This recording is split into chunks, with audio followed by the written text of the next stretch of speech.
High বন্ধুরা, কেমন আছো? আশা করি ভালো আছো। দেখো, তোমাদের কাছে বলেছিলাম নবম পাঠ পড়িয়েছিলাম আর বলেছিলাম প্রশ্ন উত্তর পরে লিখে নিয়ে আসবো। দেখো, নবম পাঠের প্রশ্ন উত্তর লিখে নিয়ে চলে এসেছি।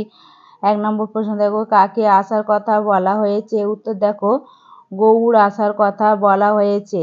কাকে দৌড়ে যাওয়ার কথা বলা হয়েছে আর কি আনতে হবে?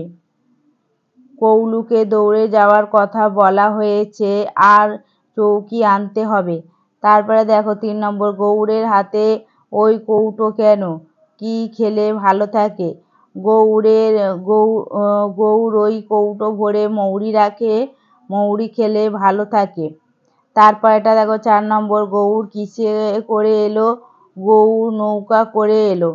কোথা থেকে এলো? দেখো উত্তর দেখো, গৌরীপুর থেকে এলো। পৌষ মাসে কোথায় যেতে হবে? পৌষ মাসে যেতে হবে গৌহাটি। ওটা কি পাখি? ওটা পানকৌড়ি। জেলে কি মাছ ধরছে? জেলে মোরলা মাছ ধরছে।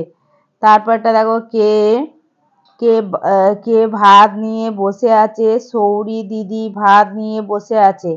দেখো বন্ধুরা, তোমাদের গদ্য পড়িয়ে প্রশ্ন উত্তর কমপ্লিট করে দিলাম।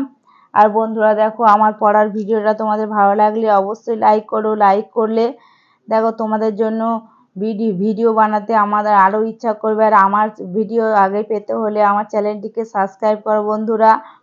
আর আমার কোনো পড়ার ভুল হলে তোমরা ক্ষমা করে দিয়ে আমার পাশে থেকো। দেখা হচ্ছে পরের ভিডিওতে।